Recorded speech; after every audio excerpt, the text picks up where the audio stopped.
You are now tuned in to Hits 92.3, where we take great pride in personal expression of one's feelings, thoughts, or ideals. What you're getting ready to hear on this show are the opinions of the hosts and their guests, and they do not reflect the opinions of Hits 92.3 radio station, the brand, management, staff, their respective advertisers, parent companies, or affiliates. Now stay tuned as this show begins in 5, 4, 3, 2, 1.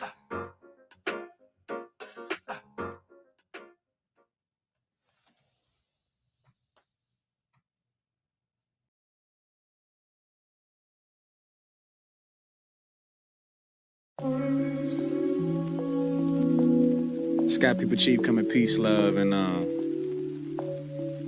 just trying to see where you going with that on. You got cute for me.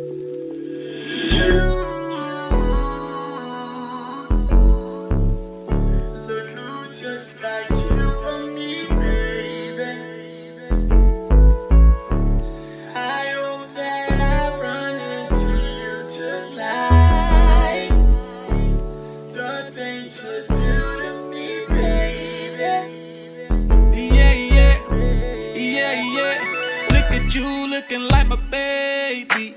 I don't come in here unless they pay me.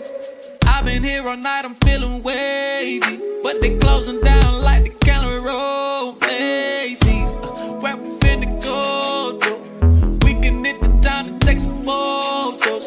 Girl, I got the smoke, but can you roll, though? You know I thought about you jumping on this pole. Go somewhere with all that over there you got.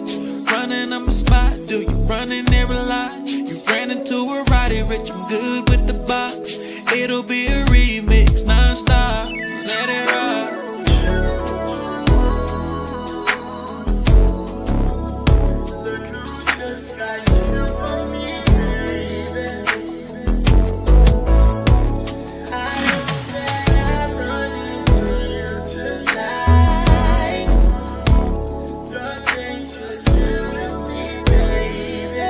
La la.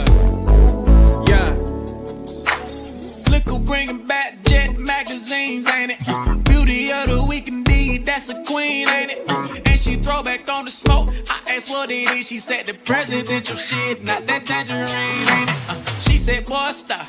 You thought it, you tried it. I said, yeah, whatever, if it's so that I'd buy it. Windows to your soul, girl, I love the way your eyes get. When I look into them, I fall in a pool of violence. That's just what it's like, I got a jet that you can pilot. When we see each other, always frequent flyer mileage. It's always a laugh, she be like, boy, why you so childish? Because the internet, she said, jet be quiet. You know I'm a fool, Barrymore, I'm a riot. Like God is to a like God, I'm lying. You can't make you, we ain't been a fast diet. You know what it is, me and Slim, we just vibing.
Scorsese, it's crazy. I am still that bitch with a daydream, a day job amazing. I'm cash contemplating. I think about the green and she come to me.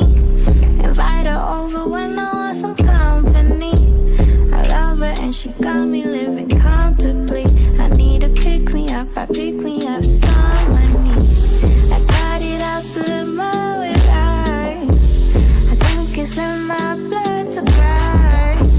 And niggas like to undermine, but it's big Mindy Bow with the underline. I'm a real nigga, but I'm such a fucking lady since 18. My life been a film like Scorsese, it's crazy. I am still that bitch with a daydream, a day job amazing. I'm cash contemplating. I think about the green and she come to me. Invite her over when I want some company. I love her and she got me living comfortably.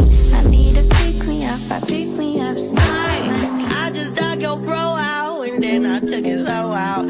Told me showing skin is a sin, I took some more out. Like I could give a fuck about your rules and regulations. I could give a fuck about the bullshit that you saying. I got bigger balls than any nigga you know. I take all my calls on my other cell phone. They like, oh wow, she about to blow, they late. But anyhow, nice of you to show. I'm a real nigga, but I'm such a fucking lady since 18. My life been a film like Scorsese, it's crazy. I am still that bitch with a daydream, a day job amazing. I'm cash contemplating. I think about the green and she come to me. Invite her over when I want some company. I love her and she got me living comfortably. I need to pick me up, I pick me up some money.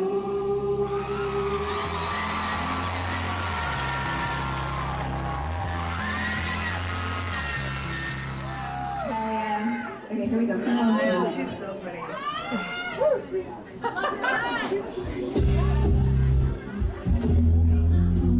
It's so funny because I love Mindy so much. I just want to run my business and do relationship with my friends, and that's it. That's it. That's it. You are now tuned in to All Hustle and No Fear with your girl, the Hood Unicorn. Come on, let's go. Back against the wall, last name against the rope. Middle finger stretched, if you thinking it's a joke, tell my friend I'm about to blow, about to blow, about to blow, about to blow, about to blow, about to blow. Good morning. How are y'all doing out there? I'm your girl, Sunshine Reigns, a.k.a. Griselda Blanca, a.k.a. You Need a Motivator, a.k.a. The Party Starter. But you tune in each and every morning because I am your Hood Unicorn. I am here to wake you up with positivity, motivation, current events, and a ton of laughter. And I do that each and every morning right here on Hits 92.3 for you. First of all, I'm supposed to start y'all off with some motivation, and I'm going to do that. I'm going to motivate y'all. Oh, I was going to say, you don't see me yet. Okay, but it's such a lag. It's different being on this side. I'm going to get used to it. Just give me a second. I'm going to get used to it. Okay, so I'm here to wake y'all up with motivation. And if you've been watching what I've been doing for like the past, I don't know, 4 or 5 days or whatnot, you know that our setup is different here at the hit station, right? But it's not just about the setup. It's about what it takes to do this. One thing that I have really, really learned about being a woman in tech is that you just don't plug shit in. I know this sounds weird, but you don't. And if you do plug it in, it might work and it might not. And the question is, what are you going to do to try to figure it out? That's my motivation for you this morning. If you plugged it in and it didn't work, what are you going to do to figure it out? Like, are you just going to sit there and say, well, this is, it's defective. It must be user error. That's you. But you know what I'm saying? The manufacturer didn't make it right. Something's wrong with it. Or are you going to sit there and be tenacious? Are you going to sit there and have patience? Are you going to sit there and teach yourself something that you don't already know? See, it's very easy to just walk away because it don't work. But is it that it don't work, or is it that you didn't put in the work? I'll wait, because I'm talking to somebody and I don't know who it is yet, but maybe you woke up and you heard what I'm saying and you realizing it, or maybe you listening to this 2 days later and you understanding that I'm talking to you. But I swear to God, it's somebody out there right now that instead of doing the work, you're saying that it just don't work. I got an opportunity this week. And when the initial opportunity came in, I was told, I need you to call this person, tell them what you do, tell them that I sent you so that you can get in on this event. And I said, all right, bet. I made the first call. The first call I made, the person was busy. I said, all right, bet. Call me back when you're available. That person didn't call me back. So the very next day, I called the person back. Well, I didn't call, I texted, and I just said, hey, I'm available today until around 4. So if you want to give me a call today, that's what's up. They acknowledged, but they did not call me. I didn't call on Sunday because it's Sunday. It's Sunday. But by 11 o'clock on Monday, I'm back on that phone again, calling, saying, hey, how you doing? Just wanted to check up on you and let you know that I'm here and that I'm still interested. By the time me and that person got on the phone, the first thing he said to me was, you're very persistent, aren't you? And I said, when it's something that you want, you don't wait and you don't let someone tell you no. And if there's somebody else that could possibly be in the running for this, I need you to know that I want it more than they do. If that's the determining factor, we both got the same business. We both doing this, that, and the third. And the only difference is they waiting on you to call and I called you. Baby, give it to me because I'm ready. I'm here.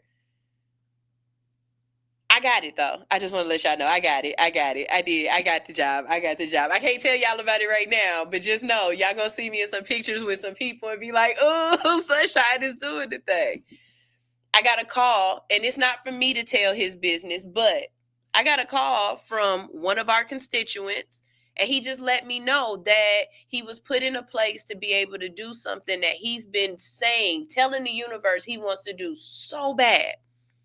And when the opportunity presented itself, not only did he jump on it, but he got it.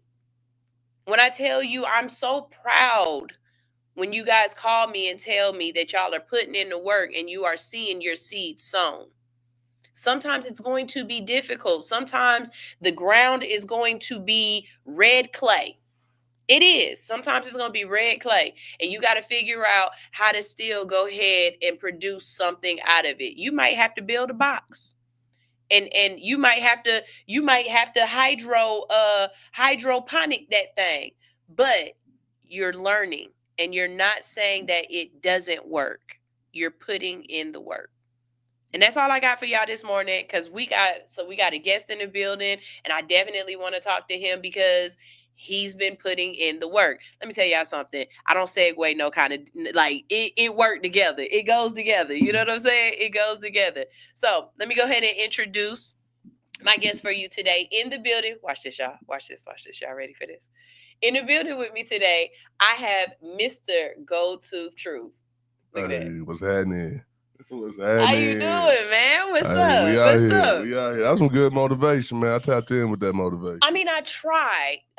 No, you don't try, you do. You doggone right. You doggone right. I don't try, I do. The beautiful thing about every morning getting up and motivating these people is that it sticks with me too. And some mornings when I'm motivating them, I realize I'm not talking to y'all. That's why I say that sometimes. That's why sometimes I'm like, hey, am I talking to you?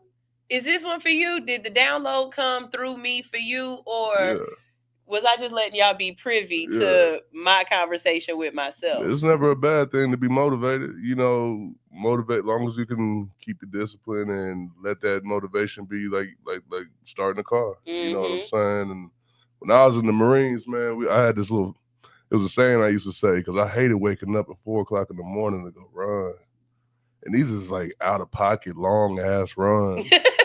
With all the gear on, like you're not running in shorts and stuff. Some of them all the gear, but a lot of times it's just like workout gear, whatever, right?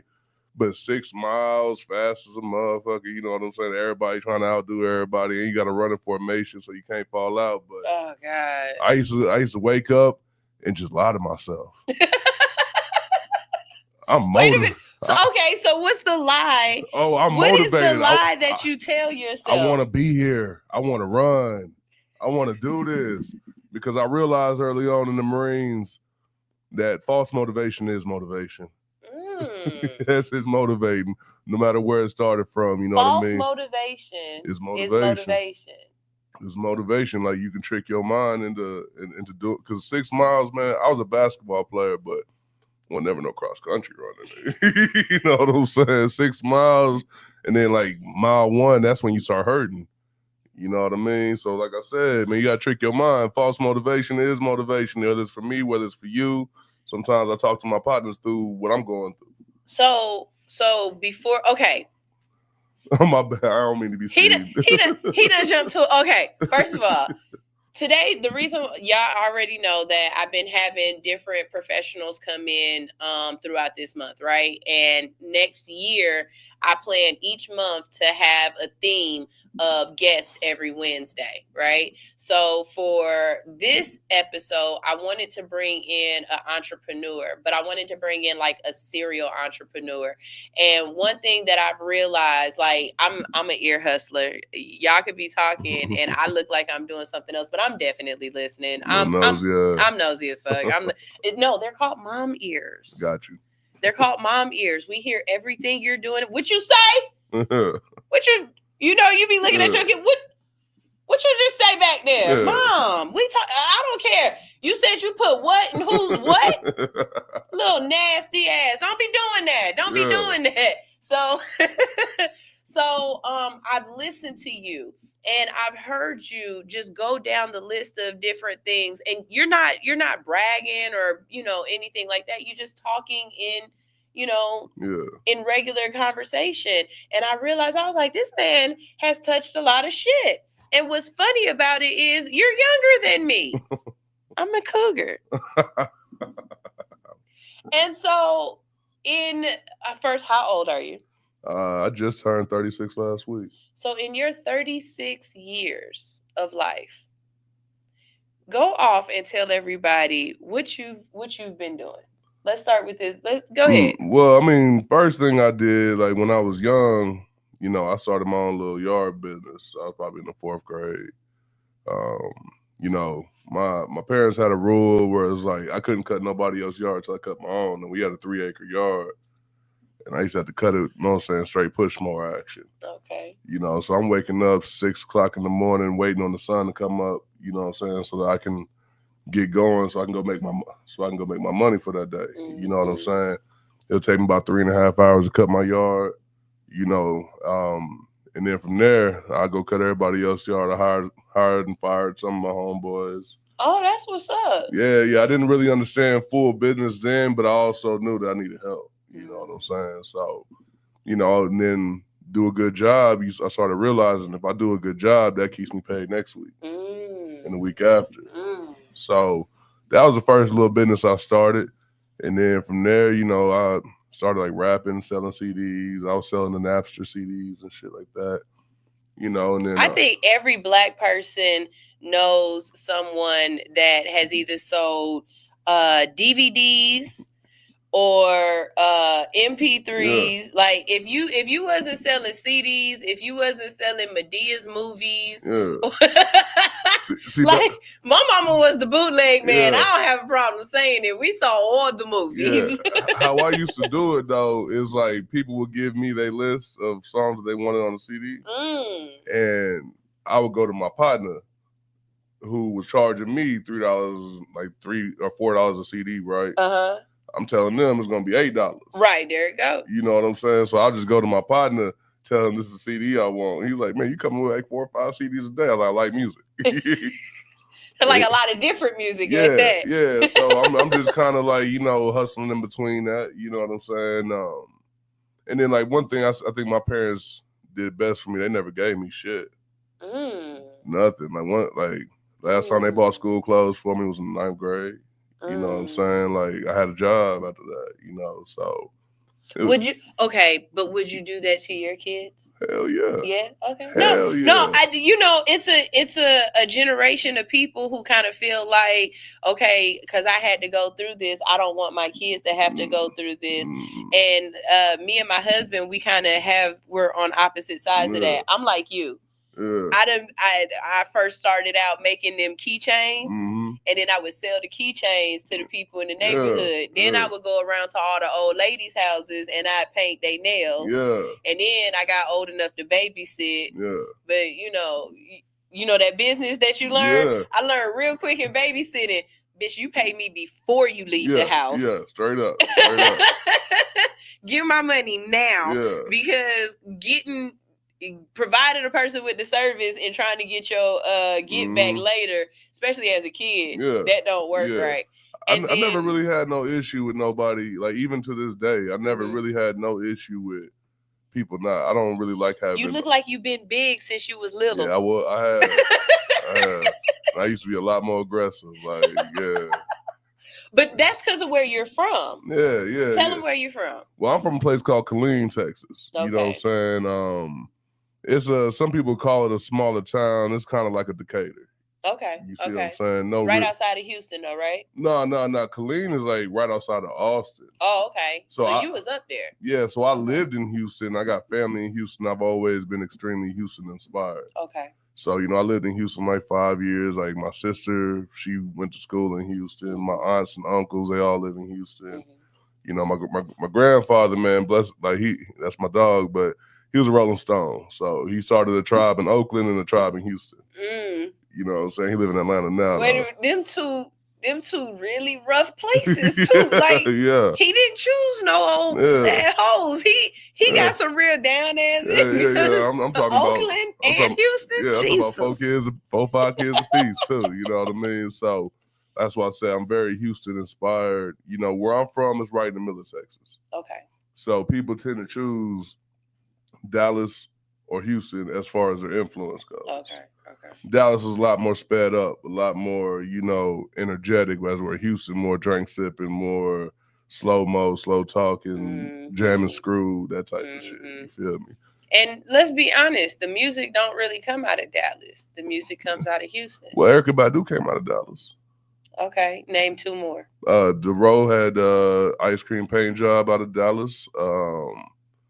Mo 3 out of Dallas. It's a couple people. See, them people, I ain't heard of the first one. I mean, the second one or the third one, but I heard of Erykah. Yeah. Of course, I heard of Erykah. But if you heard that one song, "Ice Cream Paint Job," a long time ago, you know what I'm saying. I'll be playing it during my mix sometimes here, but yeah, that's DeRoe. He had a little movement. Halle Berry, the song Halle Berry. Okay, yeah. That came from Killeen. Okay. You know what I'm saying? But what really popped it off was he went and did the remix with some dudes from Dallas. Okay. And then that's how Hurricane Chris ended up getting on it. Oh, okay. They had a relationship or whatever. So. Okay, that's what's up. So I also heard you say at one point in time that you were a journalist. Yeah. So when I was in the Marines, when I took my ASVAB to get in the Marines, I could pretty much choose whatever job I wanted. Because I scored well. So you was a smart, mean nigga. Yeah, I was in talented and gifted classes my whole life. That's what's up. Yeah. I recently heard on TikTok that talented and gifted classes was just another way to say you was a smart autistic instead of a slower autistic. I don't know. It was some smart motherfuckers in that. Sometimes I would be looking around like. I mean, they just needed more work to do. Yeah. They autism was the type of autism where you had to keep them doing some stuff. Yeah. Whereas there's other autisms where you kind of just, you kicking it. So for me, I was so bad they had to check and see if I was smart. You know what I'm saying? Like I was as smart as I was, as bad as I was. Like my mom ended up having to get out the Army because they was like, either you medicate him or you got to get out of here. That's crazy. You know, we had to leave Germany because I was that wild of a kid. You know what I'm saying? So wait. So you say you got kicked out of Germany? Yeah, like 3-4 years old. Like 3 or 4 years old, like out here tripping. So when the Germans can't do shit with you. Hey, I was out here big tripping, man. I ain't gonna lie. I used to be out here. Anybody who know me, like a lot of people in my life right now who know me from back home. When the Germans say you got to go, you got a problem, man. I used to be big tripping, had like a short temper, you know what I mean? And then like, you know, I'm very, very motivated, you know what I'm saying, in certain things. So, you know, to what you asked me, yeah, I was in the talented and gifted classes with some smart ass niggas, man. And it, you know, that's when I kind of realized that, like, you know, smartness ain't necessarily, some people are predestined to be smarter in certain things, but to be honest with you, most of that shit comes from your willingness to want to learn. Yes. I used to get grounded a lot and just be sitting there reading the dictionary. You know what I'm saying? Because I was bad, so I'm grounded. You know what I'm saying? And then I'm sitting there reading the dictionary, learning all these words, learning about Roman numerals, and it's like first, second, third grade and shit like that. So, you know, bring you back to the journalism thing. I always knew that I never was gonna do no grunt kind of job, no grunt kind of work. You know, I was gonna do something that was gonna be able to like at least challenge me. You know, so when I took the ASVAB, they were like, man, we want you to go security service. We want you to go OPSEC. We want you to do all these other little things, right? I'm like, hell no, that shit sound boring. At the time, I wanted How you tell the military that sound boring? I don't want to do that. I wasn't signed up yet. Fuck them. I was still smoking weed and shit. You know, I wasn't.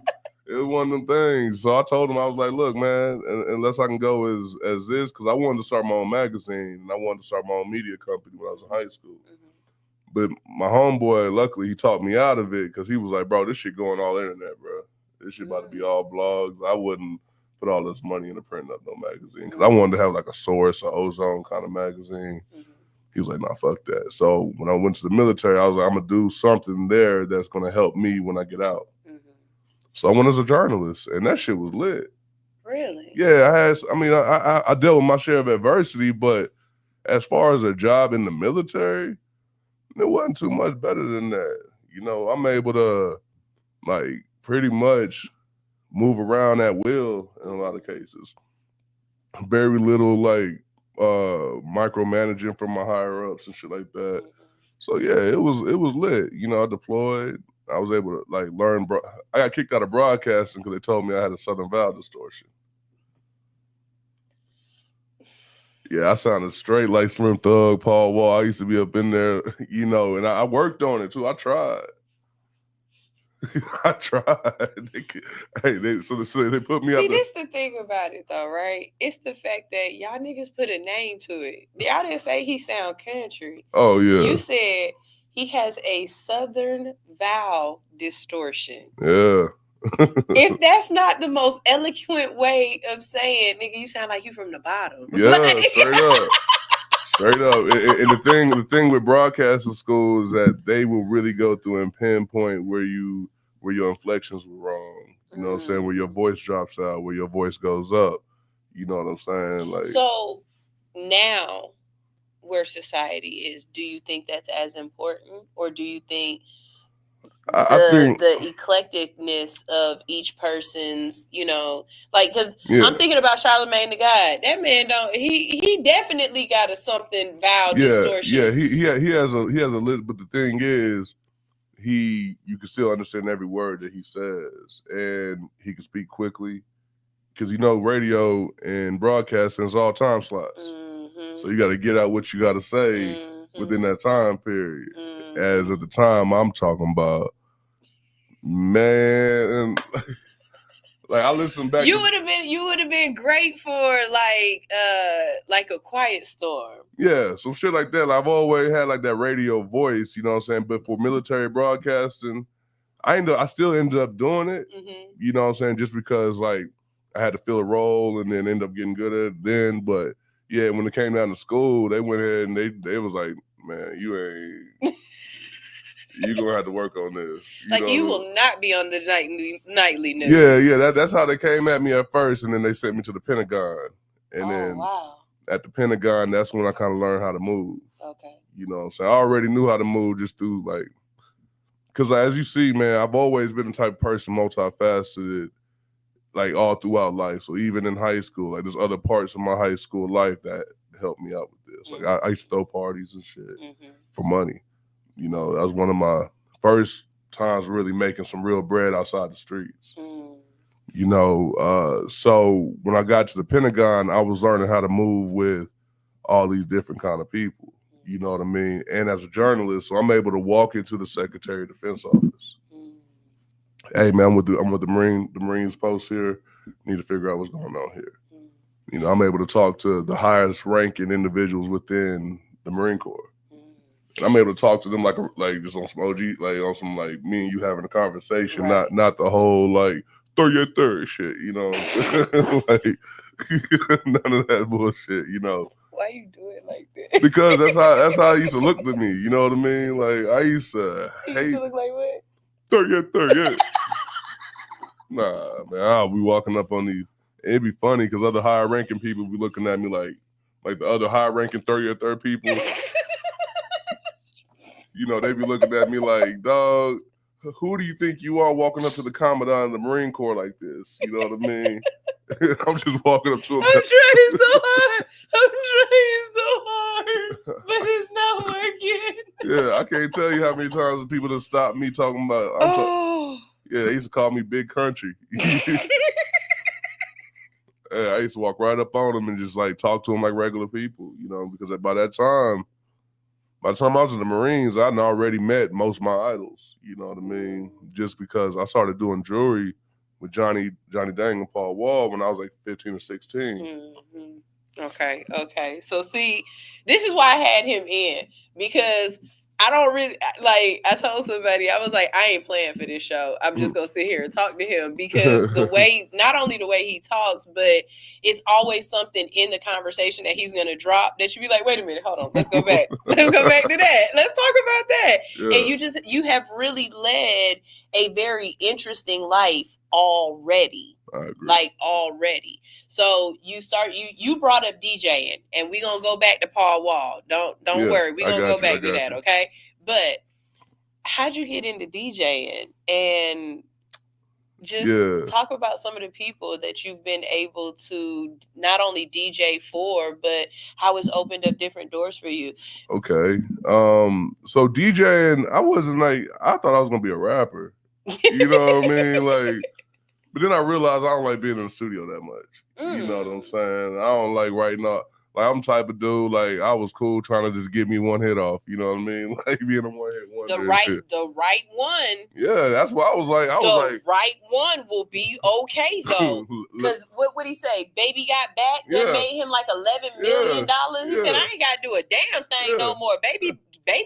And he produced everything on it. So and he got the rights to it and everything. He said he's made more money off of that song being in so his lifestyle ain't about to change for shit. Nah, between the movies and Nicki Minaj's Anaconda, Baby Got Back is Sir Mix-a-Lot is good. Yeah. So, you know, I thought I was gonna be a rapper first. You know what I mean? I ain't even think about no DJing and shit like that. You know, I ain't even think about really producing, but I was writing songs, not knowing that there's other levels of being a producer or whatever, right? And then one day I had a conversation with this lady, you know, I'm kind of speeding, but I had a band. I came out here to Atlanta. I had a conversation with this woman named Monica who was managing this group for T.I., and I was just out here shooting videos for these niggas. At this time, I'm a videographer.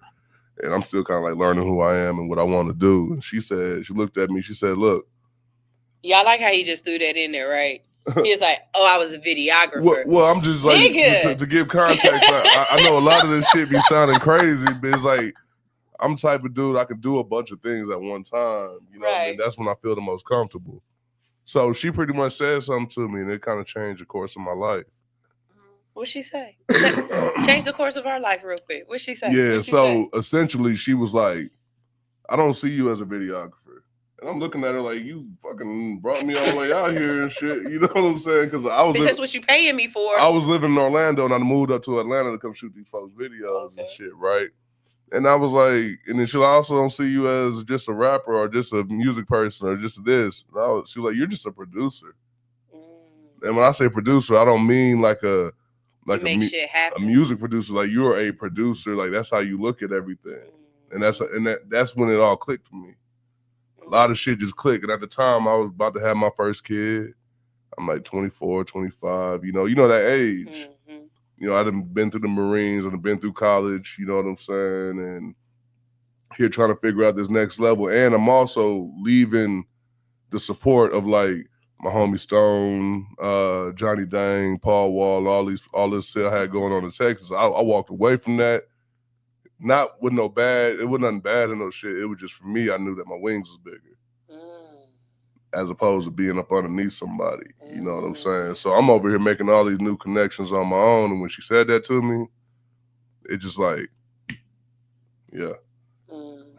So everything I do, I look at it like a production. So hold on, I've been hitting these vapes.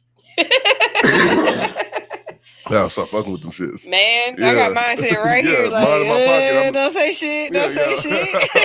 I want to hit it, but I don't want that shit to make me, So, you know, DJing, like how DJing came about, man, I had that band. And like, so after the internship with the group Watch the Duck, who I still work with now, you know, I got to meet a lot of good people through that. But after the internship with that shit was done, I had like my band that came up here. I had a band, a little rock band. Okay. And I'm rapping with the rock band and shit. And all this shit just kind of came together and shit. And, you know, we kept losing our drummer. You know, drummers is the hardest part of the band to keep. Because, really? Yeah, because everybody need a drummer. Huh. They hire guns for real. Really? Yeah, drummers are the hardest part of the band to keep. And it's hard to find a good drummer, too. Because they are important. You can do really without most of that other shit. But you need them. You got to keep beat. You got to keep the time and keep the beat. You got to have a beat. Right. You know what I'm saying? Like, right. so okay. We kept losing our fucking drummers and shit. I'm talking about. Get your kids into the orchestra and stuff like that, and make them play the drums. Yeah. So since we kept losing that drummer, I was like, man, fuck this, man. I'm getting ready to just. I had a whole bunch of beats because I've been a rapper. Mm-hmm. And I was like, man, I'm just going to use these beats and I'm going to play them. You know what I'm saying? So I just started like, when I realized, I know what hard work is. So I bought the shit. It was like $250 or whatever, right? And I started learning it. And I spent 8 hours a day for like 3 or 4 months. And I just practiced every day. I'm talking about, I was in a little bitty ass apartment in fucking Decatur. You know what I'm saying? Straight out the mud. Pissing your neighbors off. Oh, man, I'm up at 5 a.m.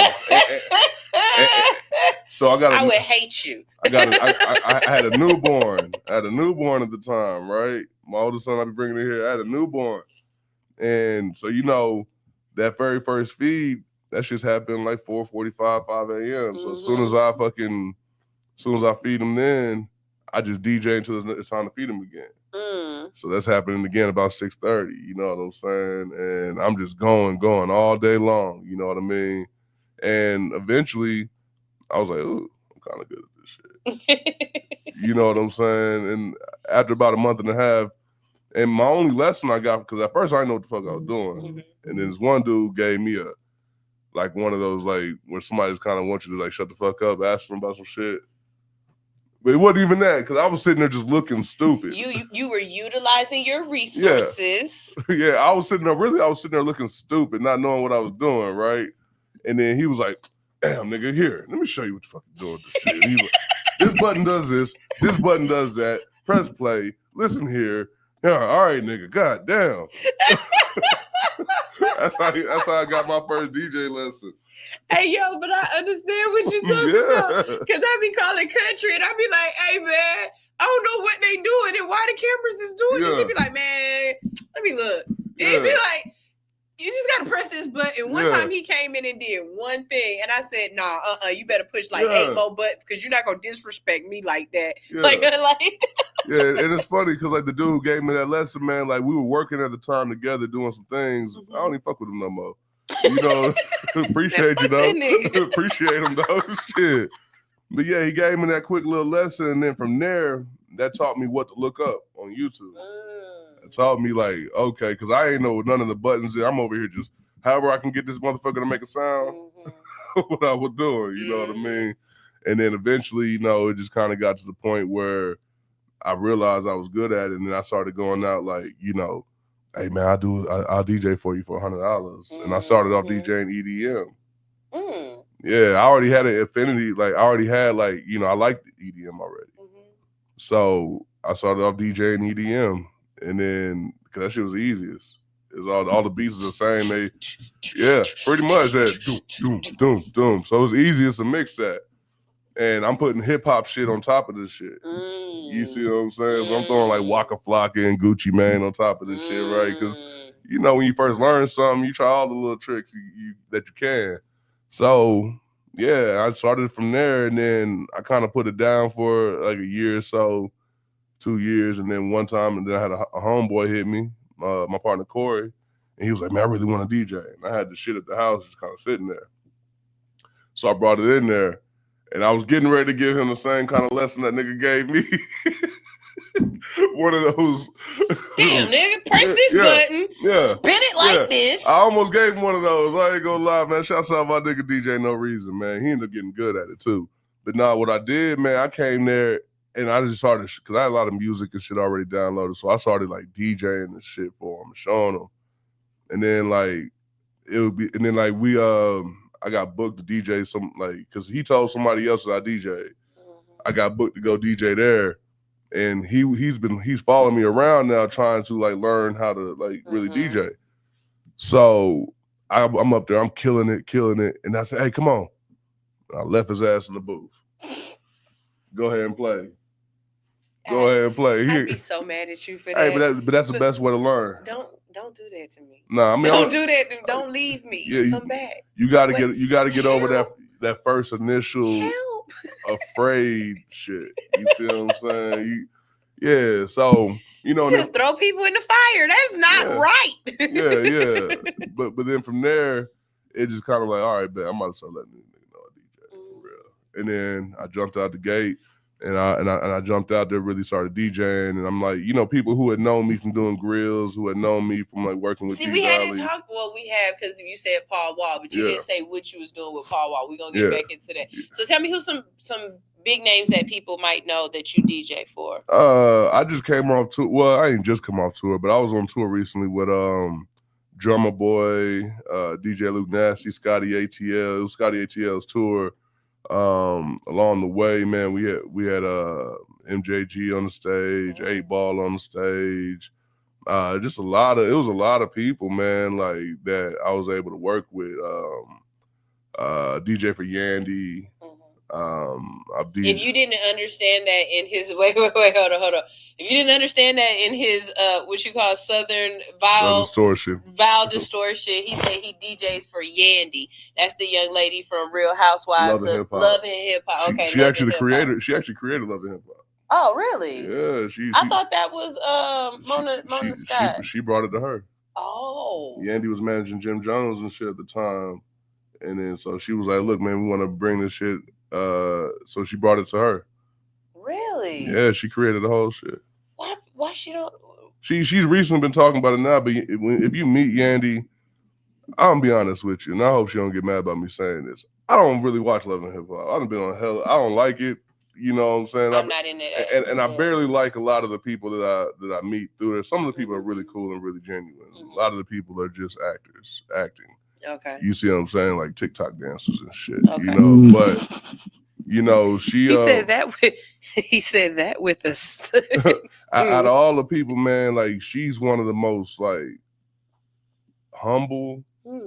I could say she's humble and confident at the same time. And she really personifies like what a woman in business really probably should look like.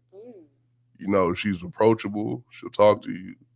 You know, but she's also busy. You know, so yeah, and then I ended up becoming Yandy's DJ through this shit I had going on called R and Bingo. You know, it was the little bingo game we had going, and we really popped that bingo game off out here in the city for real. So, say everybody taking it from you. No cap, they are. Would you have done that differently? Like, would you have trademarked that or copyrighted it? R and bingo is trademarked. So no one can use R and bingo. Yeah. But is there a way that you could have trademarked the concept so nobody else used it? Because bingo is a game that Okay. you can play R&B while playing bingo. Yeah, you know, so yeah, it was almost no way for us to even like trademark that. But I trademarked the name R and bingo. Okay. You know what I'm saying? But yeah, so through R and bingo, you know, Yandy came out and she was like, and at that time I was DJing with the band because that's how I learned how to DJ. So I would put together a band around me, and they just follow me, and we going crazy all night, right? And she was like, "Yo," so when she opened up her restaurant, she reached out again, and I had been working with Yandy for a couple years now, but never as a DJ. She always knew me as kind of like a little Swiss Army knife kind of dude, like who would kind of like show up. A producer, you can get it done. Yeah, show up, and her manager would call me for certain things for some of their artists and shit, right? So her first time seeing me DJ, she ends up like doubling back and like, "Look, man, I'm about to open a restaurant, man. I want you to open our restaurant for us, like, you know, be the music and shit." So we did that. And then they called me back the next day. And then they called me back the next day. And then it's been a couple years now. So what's the restaurant? What's her restaurant called? Dancing Crepes. Oh, okay. Yeah, it's right in the underground. Oh, okay. You know what I'm saying? And so you're there every what day? Usually I'm there on the weekends. And then once a month I'm there for this thing called Girl Talk. You know, where Yandy and a lot of people come together, and it's real healing experience I see a lot of women coming together. They give business. I'm about to bring you out there one day. I was just about to look. I promise you, I was about to utilize my resources and be like, "When's the next one? I would like to come. Yeah, I'm a girl. I can talk straight up. Yeah, so you know, like they have different things for it, but you know, then I do Girl Talk, and then like you know, whenever she has like festivals, she'll probably call me and shit like that. So yeah, you know, I'm there pretty much whenever they call me. It used to be like shit 4 times a week. You know what I'm saying? But then now, you know, as things kind of slowed down within the economy, you know, it was like they wasn't getting booked as much at one point, you know, so I just kind of like busted it down just the weekends. Okay. So I'm usually there on the weekends. Okay. So let's jump back into something you said. Tell us a little bit about you working with Paul Wall. All right. Well, I had a big homie who kind of put me in the grill game, and he kind of taught me the parties and shit. A lot of the shit that I do now came from me watching him. You know, he was the first person I could really say, like, hand in hand, I looked up to. You know, granted, at the time I was in the streets, you know, young street nigga, 16, 17, out here just worried about fighting and selling dope and shit, right? You know, just out here doing some bullshit. You know what I'm saying? You like know, man stuff. Yeah. Man stuff. Kicking doors and shit. Like just doing the most, right? You know, but I was always like the one that would do the thinking for a lot of my partners to make sure that when we did this shit, we don't get caught. Yeah, straight up. Definitely. And then homeboy, he was a nigga in the city. Big football. He was a football player, and he was like everybody knew him for knowing all these celebrities. He's bringing celebrities down to town when he's in high school. You know, he's a couple years older than me, so when he reached out to me through my sister, and you know, and that's because I had a birthday party when I turned 17 or 18 or some shit, and he had a party that same day. Nobody went to his party, everybody went to my party. You know, and so he reached out as a smart man would. He was like, "Hey, look, man, I want to start throwing some of these high school parties with you." So all through my senior year, you know, I worked 40 hours a week at the grocery store, sold CDs and rapped on CDs and sold them at school and played basketball. But then he added this new thing to me, throwing parties. So just throughout the course of my day, like he would just print up flyers for me, whatever, right? And I just go hit all the schools, you know what I'm saying, pass them out at lunch, you know what I'm saying? And eventually them parties just started going. And you know what I'm saying, I think my first night doing it, I think I might have made like $1,200 in a night. And I'm like, just throw a party? So I did that all through high school, you know, and he was connected so deep with Paul Wall and Johnny. Like it was like really they had a group called Diamond Boys. You know what I'm saying? But he's like really the thinker for them two. You know what I'm saying? Johnny's a jeweler. Paul's a rapper. He's kind of in the middle. And he's able to think, and like he was the one who really popped Johnny off, like to the national level. You know what I'm saying? Like he had him do the Terror Squad pieces for free for him. He had him start working with the Khaled's and all this other shit. He's the one making those moves. So that was my big homie. And then so I just kind of fell into the fold. You know, when Paul Wall popped off, man, you know, we went on a little tour with him and shit. You know, I then got kicked out of school. Wait a minute. Why did you get kicked out of school? I didn't get kicked out of school. Why did you almost get kicked out of school? Truancy. Oh. Yeah, because like anytime them niggas say, hey, boom, is this going on? I'm putting that Cadillac on the road. But my mom may not know where I'm at for a couple of days. I told you I was bad. Really? Yeah, I was out there. You know what I'm saying? As long as I ain't had to work my actual job. Yeah.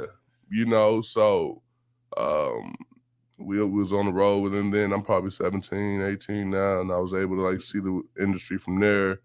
And okay, let me just say this. I think sometimes I do get a little jealous of y'all as men.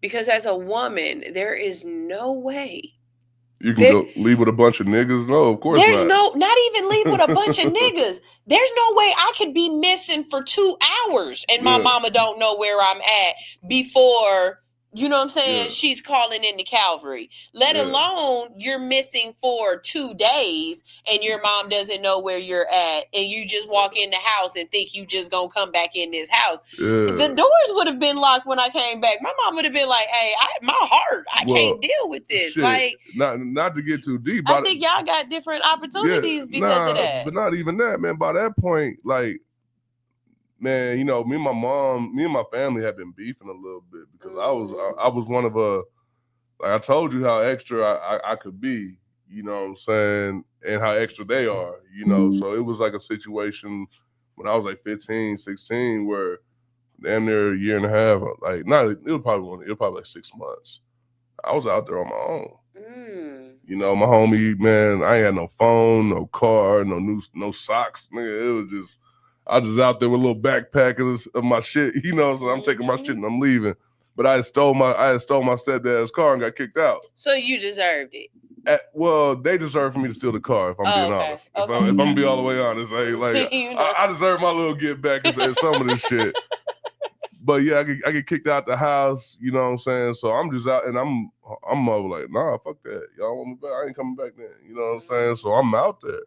You know, my partner fronted me a little bit. You know what I'm saying? I ain't had no phone or nothing. I made that shit bounce. And, you know, I'm still out there doing my music and all that other shit. So I had already learned how to survive. But also, it's almost like an alley cat. You know what I'm saying? Like one of them indoor-outdoor cats. They come back eventually. Yeah. Well, it's one of those things you just can't even trip on them. You know what I'm saying? My mom eventually realized, like, shit, I think he gonna make it out alive, hopefully. You know what I'm saying? But, you know, so I'll be gone. I'll be moving around and all this other shit. But then my mom also came to a couple of my parties. So she knew what I was doing, what I was capable of, and the opportunity, you know what I'm saying, that I had to really flex the skills that I was given by God. You know what I mean? So, yeah, but I imagine, I hope my son don't do that to me. If I'm being honest. But you know what? We're raising different kids than we were. You know what I mean? When I see your son in here, that's a good kid. Oh yeah, he is. He's a good kid. He looks so he's a sweetie pie. Yeah. I don't mean that like trying to be funny. He looked like that's how I would describe my kid. He don't give me, you know, protect yourself vibes. Like he don't straight up. Cause I done been around some badass kids. Yeah, you know, it'd be some little mannish ass kids that you'd be like, hey, nah, I don't even want you around my kids because I don't want my kids being like that. No, your kid, he seemed like a good, you know. Yeah, he is. And that's because also it was like those lessons, that's why I said there's certain lessons I did get from my parents. And my parents were like real Dr. Jekyll, Mr. Hyde shit. So it could be as good as it was, as bad as it could be. You see what I'm saying? I had 2 military vet parents. So You know, PTSD. oh, and all that other shit. they Yeah. PTS out on each other a lot. You know, it was a lot of shit going on. Wait a minute. Nothing. It was always a lot of I shit shouldn't going on. laugh at that, but he said they PTS out on each other. Oh yeah. You know, so Oh God. I just made it a point that, you know, whatever it was that I was gonna do in life, you know what I'm saying, I wasn't gonna try to let those little things hold me back. You know what I'm saying? It's still love, like, man, you know. Granted, my mom passed a couple years ago, but we had a great relationship. You know what I'm saying? Like, and she got to see you successful. yeah. She got to see you. She got to see you making it, and knowing that while she's gone, you're gonna be okay. Yeah. So I think that's a big thing for a lot of parents, especially as their children get older. You put in the effort to teach them and raise them, but at some point in time, you do have to let go. There are a lot of people who either they won't let go of their parents or their parents won't let go of them. But I think those parents that actually do let go and the kids actually do fly, those are the parents that when they pass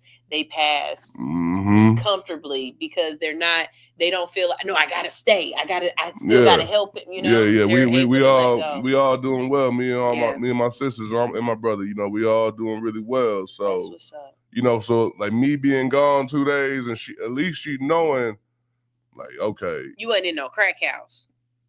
And I wasn't, and you wasn't out here being Pookie and them. You was out here trying to, you know. And she knew I wasn't, at the very least, I wasn't gonna be a follower. So if I was gonna be in trouble, it was gonna be some shit I did. And she always told me, you get your ass locked up, you gotta get your ass out. That makes sense too. So whatever chances I only got locked up one time my entire life. I got sent to boot camp and I went to Scared Straight twice. But why did you go to Scared Straight twice? Man, you wasn't scared the first time? Kinda, but you know, I guess not enough. You know, this was before like Scared Straight actually was like a TV show. Yeah, we knew about it on a large scale. My mom told me I had an appointment. She's like, "Oh no, you're not. I'm gonna drop you off at school today. Don't worry." Wait a minute. Not your mama hit you. We gonna get some ice cream and then go to the dentist. Man, took my ass straight to the juvie. They came out, yanked me out the car. Man. They didn't even let you walk in. Yeah, I'm in the 4th grade at the time, I think. Oh, you my know, God. I don't know I had no idea what the fuck was going on. Like I remember that like it was yesterday, man. Like I had That's a core memory for you. What? What about the second time? Oh, so the second time, like, yeah, I tried to fight this grown ass neighbor I had. You know, I really tried to fight almost everybody in the neighborhood, and then they came back, you know what I'm saying, talked to my mom about it, and then got into it with the police and shit. And then they took me to a longer version of that. So I was there for like 14 days as opposed to the couple days I was there the first time. You know, so they took me to a longer version of that. It's called the Pavilion. And, you know, so the police dropped me off at the other one. You know what I'm That's saying? a little bit more scary. Yeah. And really, if I can really think about it, I remember one time I was like 4 or 5 years old, and I'm talking about like I was a next level bigger, like smarter than all the 4 or 5 year olds around me and shit, right? Because my mom never wanted, like we had to do workbooks every fucking, like during the summer. You had to do workbooks 2 grades above you. You know what I'm saying? So I was always, that's what made me like a little smarter than most people. It was just because of how my mom pushed me. But when I was about 4 or 5 years old, I remember my mom was like, would always tell me, you keep on getting in trouble at school. You're going to have to go to it. Then one day, man, it was some shit where it was I did some shit pretty serious. Really hurt somebody, hurt a little kid, you know what I'm saying? Yeah, over a paper airplane. But yeah, they dropped me off at the Brig, which is a military jail. Oh yeah, because your mom was in the military. Yeah. Oh man. They dropped me off at the Brig, you know what I'm saying? My mom like let me sit there for a couple of hours too. Damn. But you haven't been arrested as a civilian though. Nah, I got arrested one time for, you know, it's really because the laws knew I was hot in the city at the time, and I was 17. Okay. You know, so the laws knew I was 18. I just turned 18. So the law, and it was fucking Christmas Day. Damn. It's fucked up, right? I'll tell you one thing. After you sit down in a cell with somebody and your bed is next to where they sitting down and boo-booing, it give you a different perspective on life. Like, I be watching y'all argue with these officers and stuff, and I be like, it ain't no way, because I'm not giving you a stupid reason to take me to jail. Nah, man. You know what I'm saying? None of Like, that. if I'm going to jail, I get it. I'm going to jail. But I'm not going to jail because if you would have just shut the fuck up. Like, you know what I mean? Straight up. Like, bitch, I can shut the fuck up. I can be quiet. I can be quiet. I'm going to give myself every opportunity to get out of this shit. Yeah. You know what I mean? What are you talking about, officer? Like, yeah, I ain't trying to sit here and play with them folks, man. So, man, the last time, okay. The last time The last time I was scared that I was actually about to go to jail was when we did Willie Henn's event. Oh, no shit. Yeah, that night, in January last year. Yeah, I was on the way home and I needed some gas. So I had finished dropping my homegirl Cece off that was with me, right? The pretty brown girl, right? With the locks. Dropped her off at home, got off the exit. She probably watching. Hey, Cece, how you doing? But dropped her off, and I literally right there at the Wendy's. I mean, at the Wendy's, at the Burger King. Yeah. Police officer, whoop, whoop. And I'm like, God damn. So we had fun that, we was having fun that night. That right? was a fun night. It was a fun night. It was a good night. And that was the first time I had did live streaming at an event. So I was already riding a high. You know what I mean? That police officer pulled me over. And then when he looked in the back of the car, he saw the tequila that me and Sonia Williams and Cece was drinking on. And it was an open container. And so he pulled me out the car. He made me do all of the sobriety tests. He called another unit. Like, he called a sergeant. And then the sergeant made me do a sobriety test too. And at one point, he just kept doing this. And I started looking at him like, come on, man. Like, you can see I'm following this finger. I'm good. I practice for this shit. I'm good. And in my head, all I'm saying is, it is not on brand for you to go to jail for a DUI. If you gonna go to jail, it's because you had weed. You are not going to jail for no DUI, bitch. That is not on brand. Nobody's going to believe this. So I end up passing the sobriety test, and he was like, I really feel like you are intoxicated, but you're doing good. And I was like, hit him with it real quick. I was like, have you ever had one of them moments where you just changed your life? Nigga, I'm trying to go home. He was like, what you mean? I said, man, I just left this event. I'm a journalist. I showed him my hits badge. I said, I just set up and I was doing live streaming. I did this real big concert and I have never done nothing like this before. I just dropped my homegirl off and I was crying, telling her, talking to her about it and just feeling really happy. I said, so what you seeing is not my eyes being glossy from alcohol. It's my eyes being glossy from crying. Good. Oh, you good. And he was like, so what's up with the alcohol in the back seat? I said, I just told you I'm a journalist. I said, I buy liquor and then I give out shots and stuff to the people who I'm interviewing. Oh, you good. And he was like, well, so I got to give you an open container, either way, I got to give you an open container ticket. I was like, and I understand. Run that. I was like, I understand. Let me get that. Yeah, I'll take that. Let me get that. And then once he was done, I was like, where's the gas station? He was like, huh? I was like, that's why I got off the freeway, because I had a gas station. He said the reason why he pulled me over not was because I was driving intoxicated, was because my fucking light was out. But I heard a saying one time. You're not taking me to jail. 99 cents can cost you a dime.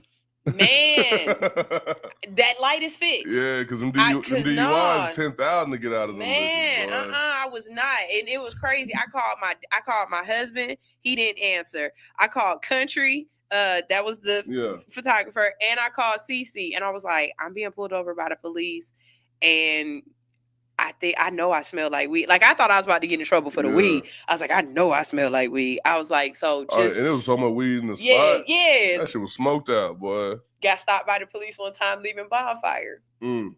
Car full of edibles. Oh.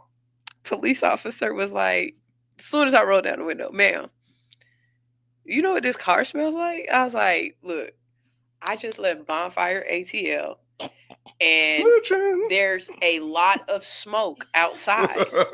I was like, have you been by the bonfire before? I smell like smoke. She looked at me like, no, you smell like weed. She was like, it's enough for probable cause. I was like, I was at a bonfire. What are you talking about? Nah, this different kind of wood, bro. Yeah. It smells like backwoods in here, nigga. Look, this ain't firewood, I my was nigga. not about to say it was weed because then it should. No, ma'am, I was by the fire. Make the police do their job. Yeah, she left, came back. She was like, look, just go ahead and go home. Okay. I was like, appreciate it. In the back of my car, I've got edibles, I've got juice, I had concentrates. Like I had enough on me that I knew I was going down. And it just so happened I was on the phone with my husband and it was on speakerphone. I was like, ma'am, I'm just trying to get home to my kids and my husband. Like you can hear him on the phone and everything. I'm not doing nothing. I was on Cascade, baby. Let me tell you one thing I won't do is go to jail again. I'm telling you, I'm not going to jail ever again. That lady boo-booed in front of me. And we wasn't intimate. I didn't come out of her. She didn't come out of me. Like I had just met her, and she just like wasn't no screen or nothing. She just boo booed in front of me, and then the food right there next to the place where she was boo booing, and then our bed was right there. I was like, no, it's no way I'm doing this again. I never go to jail again. I ain't got time for jail. I ain't got one day for it, man. I spent that night in jail, and my mom, she definitely did not come get me. Hey, I'm telling you that's told me. That's a situation where if you can do a bid on your head, kudos to you. I can't. Yeah, man. I can't. I like luxuries. Like I can sit there and say, man, I've always thought ahead. I'll be honest with you, God just don't want me to go to jail. Right. He just has always kind of kept my record clean. He's all like, I done rode dirty before. I ride dirty a lot. You know what I'm saying? No, I don't. Not anymore. Facetiously. Yeah, I have kids now. You know what I'm saying? But I done Allegedly, I rode 30. I done rode dirty. I done rode no license. I done rode all kinds of shit, man. Got pulled over with all this shit and got out of it somehow. You know what I mean? I just look at it like sometimes, man, your purpose, is bigger than your circumstances. Your purpose is bigger than the penalties. You know what I'm saying? So with that, like them days, you wasn't supposed to go to jail. And you know what? But I will say, both of them times, I learned from them. Yeah. So I ain't even gonna front. That's all you needed. Yeah, you yeah. With that lady cop. Yeah. That was the turning point for me from going down the line of being in the cannabis industry and changing the trajectory and going more so into this media thing. That was my day. Yeah, let you know. Yeah, that was my day. And since then, I've still had people, they be like, oh, do you want to vend at this event? Do you want media at this event? Yeah. Like I don't vend like that. You know what I mean? That's not my purpose no more. And then with the thing with from Willie's thing, I just realized you always have to be paying attention to what you're doing. You know what I mean? Because that was some dumb shit. But I will say this too. I should have tried a little bit harder in a different way, because somebody was like, well, where was the bottle? And I was like, it was behind me. It was like, you shouldn't have necessarily got in trouble for an open container if the liquor bottle wasn't like where you could reach it. And so it was behind me. I feel like that's cap. They told me I should have put it in the trunk. And going forward, I'll always make sure. Yeah, because if I'm a cop and I'm looking, like, it's still somewhere you can throw it. And maybe that's what he thought too, was that I threw it back there. Yeah, I mean, because that's what I would do. They pull me over. I'm trying to shove that bitch under the seat or something. You know what I mean? Yeah. So, but I just paying attention to your surroundings and what's going on. It becomes, because we are out having a good time. Even though we're working, we are out having a good time. And there could be just that fine line between I was having a good time and I was working, and you can't differentiate the difference between which one it was. Yeah. So that was just a moment where I was like, no, I'm at work. You know what I mean? Like, I'm at work. I can have fun, but I think that right there is like, it's a responsible way to look at it. Me, anytime I do an event, as much as I can, I bring my own bottle because I know what it's gonna take for me, right, to get to whatever level, right. But I know how I can I know how I pour my drinks, and I know where this bottle's at. You see what I'm saying? You can look at it and be like, I didn't did enough. Water time. Yeah. You know what I'm saying? Hydrate. Yeah, that's another thing. I drink a Pedialyte before I drink. Oh wow. Every single time before I go out, I drink a Pedialyte because as DJing, well, you do events, so I might have 2-3 events in a day, and I'm in here just turning up on all of them. And you forget to eat, and you sweating, and you hot. I could understand that. I might try that, especially when I'm out like in the summertime events and we outside all day. I kill me a Pedialyte, boy. Really? A lot of people don't like the taste of it, but it's like I don't give a fuck about the taste. Like alcohol tastes nasty. This is true. You know what I'm saying? That's what sugar and salt and grenadine is for. Yeah. To me, weed tastes nasty, but it get me high. You know what I'm saying? So I can feel that. Pedialyte tastes nasty, but it hydrates me. It makes sure that I get to a certain level, but I'm not gonna be passed out drunk. I'm not gonna be, and I'm gonna probably piss all this shit out anyway. You know what I'm saying? So it kind of helps me out that way, and I try to tell all my other people about it because when you get drunk, the worst effects come from the dehydration that happens. Yeah. It don't really be the other shit. It'd be just the dehydration. That's how motherfuckers start, So I always keep knowing your limit, knowing your level, and sticking to your level hard is one of the biggest things that if I can give another DJ who just getting into it, because a lot of times I respect that. Niggas get up there and start trying to have too much fun. Like, nigga, you working. Because you forget you working. And I can honestly say I wasn't DUI. I wasn't, but I definitely was if this was after Willie Hand shit, I think you overestimating. I think you underestimating how fun that night was. Like, oh my God. Hey, because I know you came up on me, yo. I didn't even know you DJ for real like that. Man, look, let me tell you something. Hey, I want you to meet Kels. I had stopped doing the journalism shit at one point, and I was in front. I was like at the front of the stage. You had a good time. Yes, that was amazing for me. Yeah, you had fun. Because usually I see weed unicorn, you know what I'm saying? I see the hood unicorn. That's the sunshine I see, right? We have, but I brought my own bottle. I brought my own bottle. Yeah, that's what that was. That was turned up, and I'm gonna start using that from you too, because as the media and stuff, we are able to bring our own bags in and stuff. You can save money doing that because a shot at the bar is completely different than this shot that I brought. Yeah. Now most times, I'm getting free drinks, but I'm not trying to sit here and wait on the bartender, wait on the waitress. And then you don't know how they gonna make their drinks. This could be the weakest drink you've had, or you be like, God damn, what was y'all pouring back there? I get that. So I'm gonna take that lesson from you. And the other thing is like the type of cup I use too, because remember what happened with my DJ equipment at one time. So I usually got one of them cups like that. You know what I'm saying? So that's how I usually pour it up, and you know what I'm saying, it keeps my shit safe. Yeah. I'm able to know what I'm saying. So for me, this is exactly why I carried it. Like some people think it's because, I'm trying to advertise, but really it's because I'm clumsy as hell. And if it spill over, I'm always around a lot of electronics. Luckily, it'll stay closed, or it might just drip a little bit from the, but no, that's definitely why I'm like that. Yeah, that's a smart way to do it, and that's why I never really went to jail, because I always try to think ahead for the little shit that you can plan for. The little shit you can fix, try to fix it. You know what I mean? If all I gotta do is buy a fucking $10 mug, which I ain't gonna lie, I got me one of them good ass Yetis. I used to be cold as hell in that motherfucker, right? All I need from the bartenders is ice.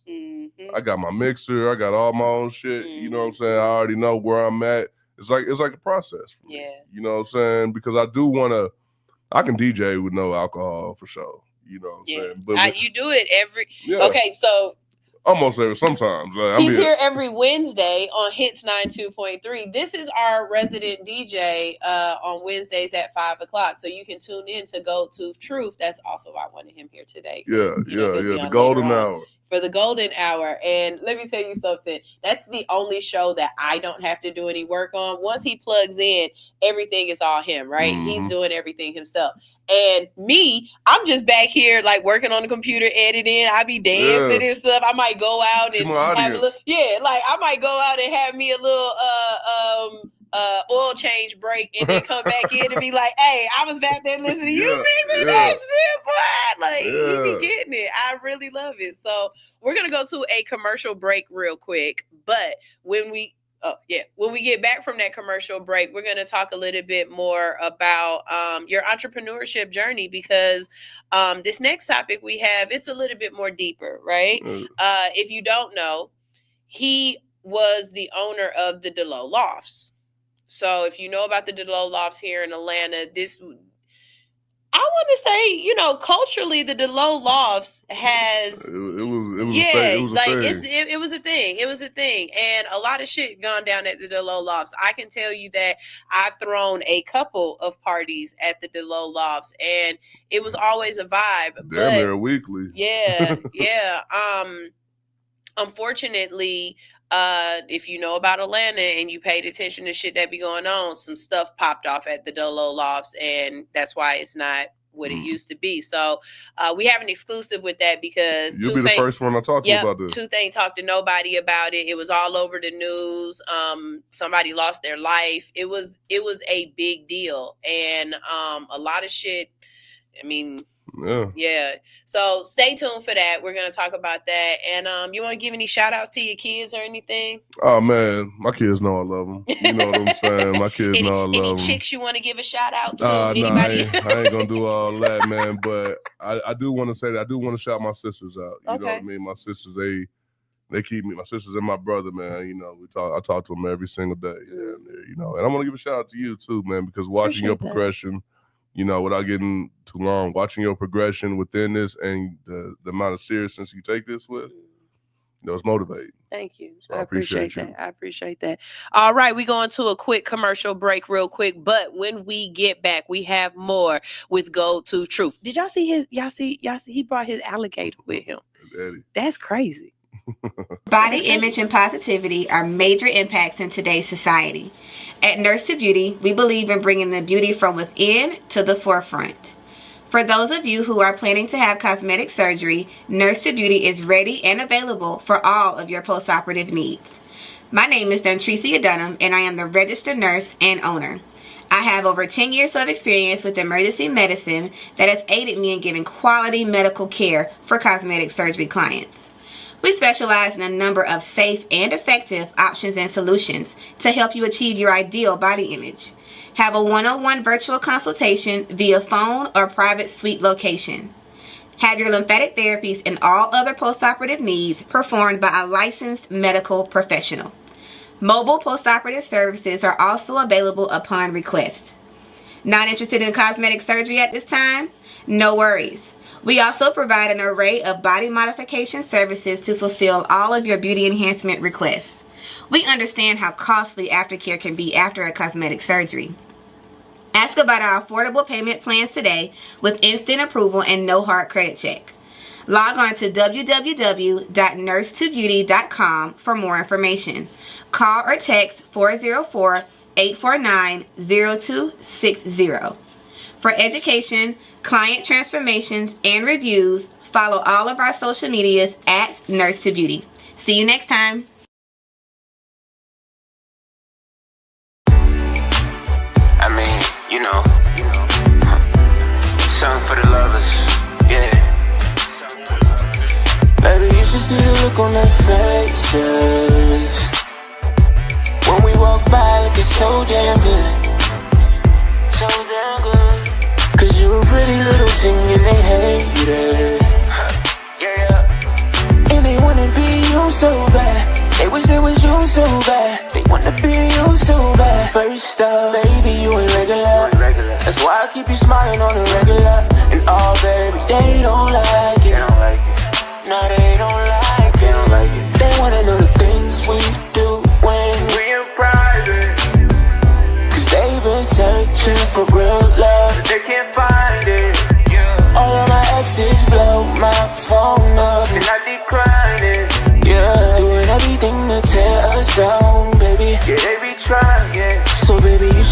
look on their faces. When we walk by, look, they so damn good. Oh yeah, so damn good. Cause you a pretty little thing and they hate it. Yeah. And they wanna be you so bad. They wish they was you so bad. So bad, yeah, yeah. I knew you were the one when I bagged you. I know your last one when she had you. I know we still wish she had you. And baby, I'm just happy that I grabbed you. The baddest in the room. The baddest in the room, hands down. That's why you the wife, not just the main chick. Whenever they ask, we never say shit. They wanna know the things we do when cause they've been searching for real love, but they can't find it. All of my exes blow my phone up, and I decline it. Yeah, they be doing everything to tear us down, baby. Yeah, they be trying. Yeah, they be trying, baby. You should see the look on their faces. When we walk by, looking so damn good. Cause you a pretty little thing and they hate it. Yeah. And they just wanna be you so bad. So bad. So bad, yeah, yeah. They just wanna be you. And they just wanna be you so bad.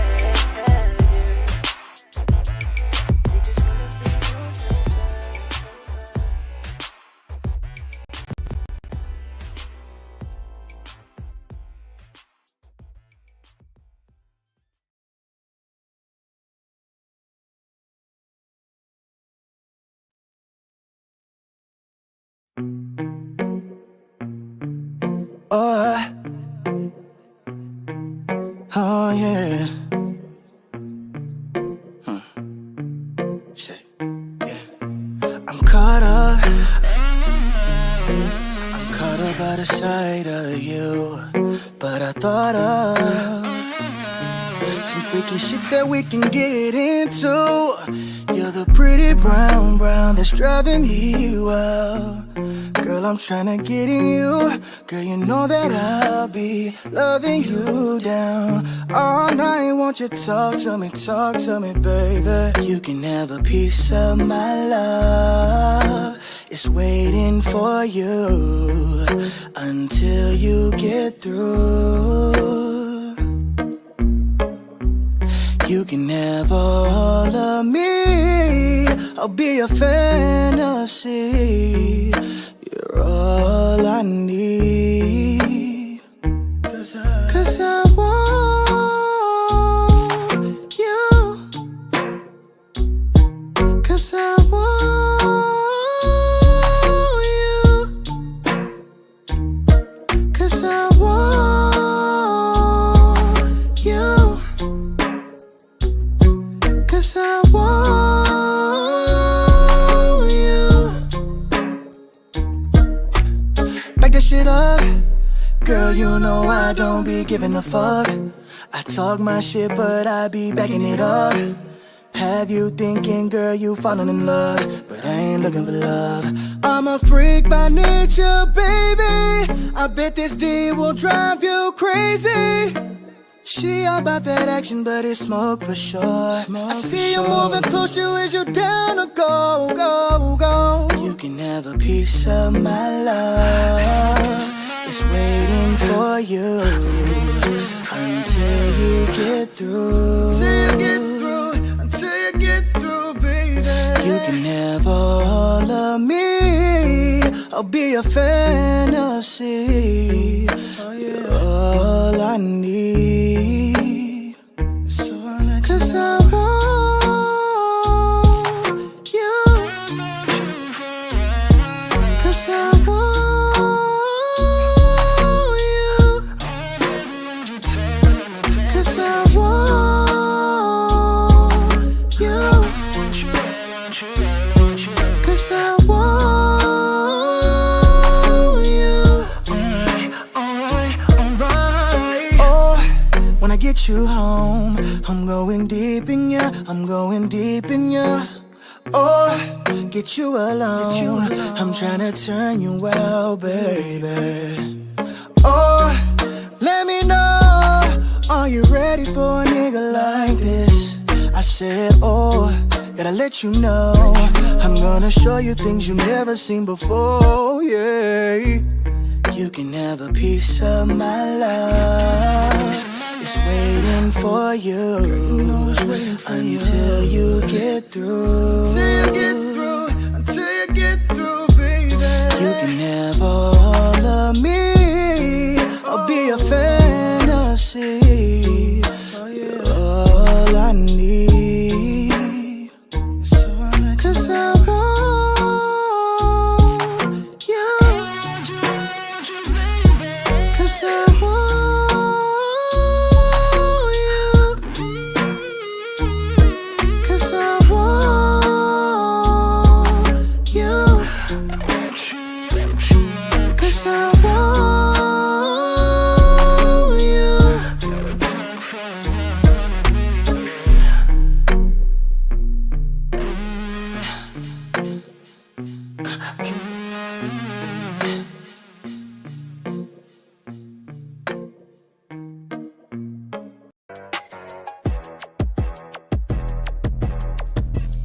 Hey, the secret's out. Hits 92.3 is now accepting submissions for brand new shows. That's right, you could become a radio personality right here on Hits 92.3, the real definition of internet radio. You don't have experience? That's okay. You don't live in Georgia? That's okay. You don't know what to do now?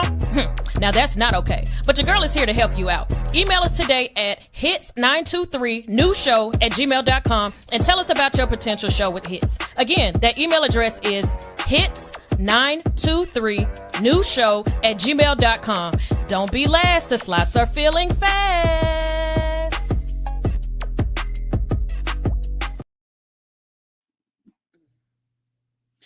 Okay, so look, let me tell y'all something. I love that last song. Like it's really, that song is really working on Who me. is that? Shawn Hendricks. Oh, he is hard. So you've heard of him? Yeah. Oh. Yeah, I have heard of him. That's what's up. Okay, yeah, no. Just so y'all know, I am looking for new music. Because of my new little setup and stuff like that. I think I'm about to be exclusively music videos. I'll take your MP3s and stuff, but music videos is going to be what I'm really, really pushing on here, right? And I've also realized that if I'm playing your music on my show, you are getting paid. I'm going to tell you how. When I play your stuff on Facebook, Facebook lets me know that it shares the revenue from my stream with anybody else that their music was playing in the background. So again, another reason why you should submit your music or your music videos to All Hustle No Fear, because I'm trying to find ways that I can get you guys paid other than just with me. And maybe I need to talk to you and tap in with you, because somebody was telling me if I got on, my brain is saying DistroKid, but I don't think that's it. Is ASCAP maybe? Yeah. If I signed up with ASCAP, then the songs, if I kept a record, I could submit that and those artists could get paid that way too, right? ASCAP being any one of those royalty and publishing collection companies, you know what I'm saying? That's all they do is keep track of it so that you know people So if I signed up with them, I can help artists, and we're gonna talk about that. Yeah. Okay. We're gonna talk about that. Wait. The first cat was like Chris Brown, Muslim cousin. What? That's funny. You got jokes, General Sue. That's funny. I like that picture up there. That's dope. That's dope. What's up, Papa Sue? That's what we gonna call you, Papa Sue. He just had a grandkid like 2 days ago. Oh man, had his first one. So yeah, Papa Sue. Yeah. Just sitting here, I've had like 2 or 3 downloads. Like, oh, okay, you know what? This is how we can do this way. This is what we can do over here. So we got some things that'll be coming up. I can foresee me using some different stuff. Oh yeah. General Sue said he has a video for me. That's what I was trying to tell y'all. So if I don't have your email address already, make sure I have your email address. And if you haven't cleaned out your email in the last couple of days, in the last month, it's time to clean out your email and your spam, because there could be money or really great information in there. My next promotion is going to be for free music video promotion for the month of December. So check your emails. I'll tell you how to do it. I'll advertise it on Instagram, but I only give you guys in the emails the actual way to do it. Okay. That means if you're on Instagram and you see it, you gotta quit pro quo, ho. You gotta give me something for me to give you something. If I'm gonna give you some free somethings, you gonna have to, kiss the ring, squeeze my booty, something. Like you can't, you know what I'm saying? Like, you gotta give me. I'm a Libra. Give me too. So I ask for email addresses in those situations because that network you can't get rid. That's data. You like that. So let's go ahead and have this conversation. So how did you get into owning an event space, and tell us all about the DeLow Lofts? Well, for the first question, how did I get into owning an event space? Well, essentially, man, I told you I've been throwing parties since I was a kid. Mm-hmm. You know what I mean? So we used to rent out little event spaces Mm-hmm. instead of going to clubs and shit. I used to just go get an event space. The VFW is what I used to use, right? Where all the old folks go, the old veterans go, drink their beer and talk their shit, play bingo, whatever, right? So I was renting out this bingo hall, and that's where I was throwing my parties at. And I understood the game from that. Now, how I got down with the DeLow Loft, man, completely random. It was a completely random situation. Like, my girl had told me, hey, somebody who I think you probably could meet, because she had cooked for some lady. And she was like, yeah, her son had just gotten in town, so, wanted to meet me or whatever, right? And what I used to do when I threw events, I would just go rent out a venue, whatever, boom, boom. And so we go over there, we talking and shit. Now he then pretty much inherited a building that his mom had. His mom wasn't trying to mess with it no more, right? So he just got there like a week or two before. He don't really know much about the event space kind of game, right? But he's good with business. And so we get to talking, and I end up cutting his hair one day, and then we talking some more. He's understanding that, boom, I got everything needed. Like, I got speakers. I know I know the vision, how the shit goes. So we just decided we was gonna partner up and run it together. And shouts to my boy Corey, DJ No Reason. That's the one who I taught how to DJ. So, we just kind of got together, and then I brought my speakers in there. So that was the first thing I did. I brought my speakers in there, and then we would do events together. We would run these events, and then from there we just started building onto the space, making it better and better and better. You know what I'm saying? And we had to be a good 6-year run. You know what I'm saying? With no issues, no nothing. It definitely became a place of the community where, we know we could go, we could be safe, we could, throw our events. And I don't want to say it was inexpensive by any means, but it worked for, y'all was real workable. Yeah, you know what I'm saying? That's what everybody to make money. Yeah, and that's what I had appreciated. Like, I never felt like when I was throwing my events there, like y'all was trying to bust my head. Mm-hmm. And it was always very welcoming. We did Art and Sparks there.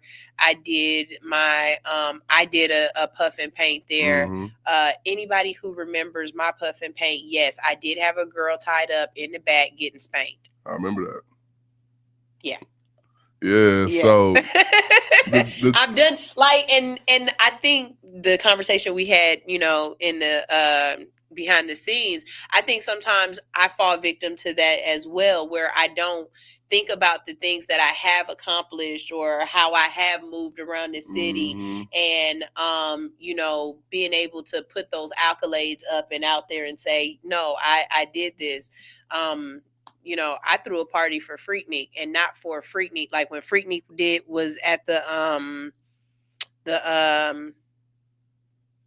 amphitheater. Yeah, a couple years ago. Mm-hmm.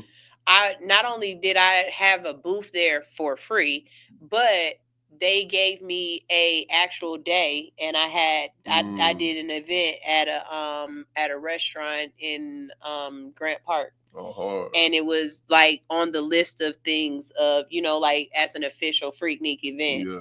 And so, and I did good with that. The radio station was out there and everything. That's you know hard. what I'm saying? Like we did a real good job with that.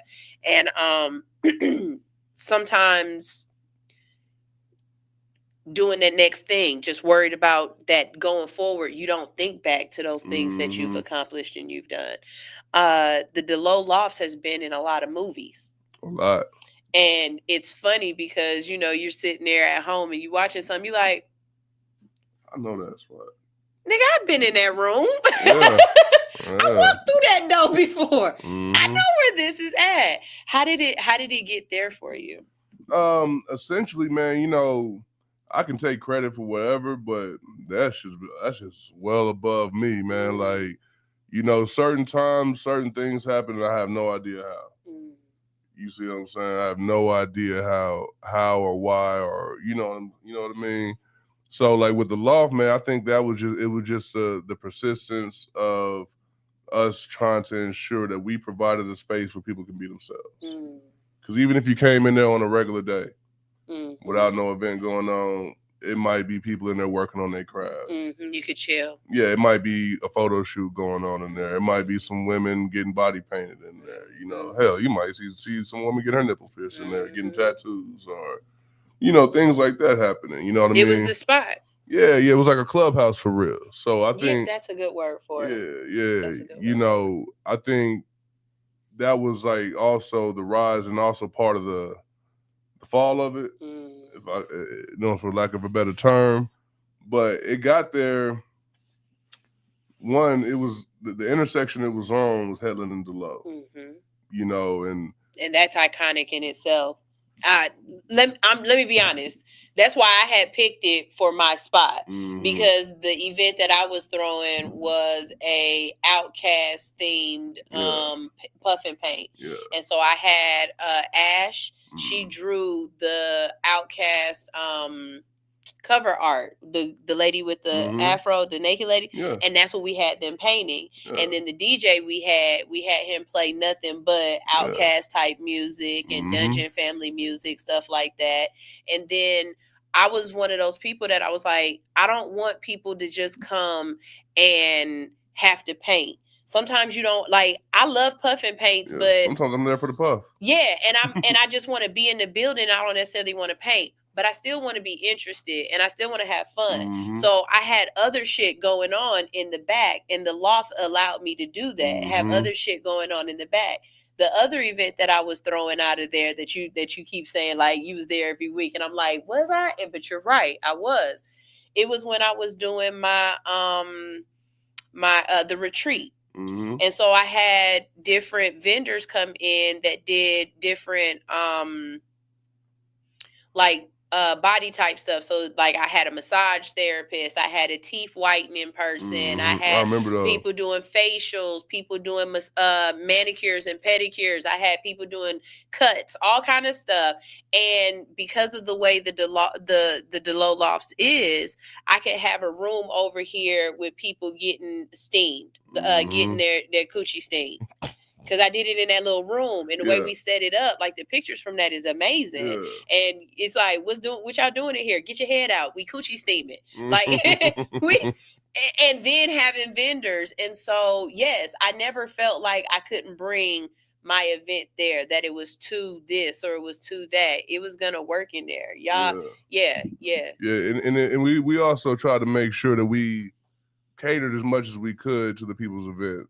You know what I mean? Sometimes it's like how I try to take it. It was like, if my partner do something, I do something. You see what I'm saying? So the same kind of care he got for his shit, I got for his shit. So you come in there trying to do an event, I'm gonna make sure I do everything that I can possibly do to ensure that it works. It works well for you. And you're happy with the product. And so, okay, I know I saw P Valley over there, right? What else has been shot? Oh, Stranger Things was shot over there too, right? Yep. So what else? Let's see. Atlanta. Okay. Shit, there's so many of them, and I ain't seen half of them, to be honest. But Atlanta, the show Atlanta, P Valley was shot over there. Freaking, it's some movie on Netflix that was shot over there. It's been a lot of movies. Do you get calls? Like, do people like hit you up and be like, "Yo, I just saw was the Lofts on this shit?" Yeah. That's what's up. Hell, there's been times where shit, I done been over here like watching, like, oh shit, that's what they shot there. Oh, because they kind of keep it quiet about what they're doing too. Sometimes you don't know. Like they name it something else so that it doesn't leak. Yeah. Like, man, it was. I'm trying to remember the name of this freaking movie. But it was like one movie was over there and they named it like fucking beverage. That was the name that they had on the paperwork that we had to sign and all that.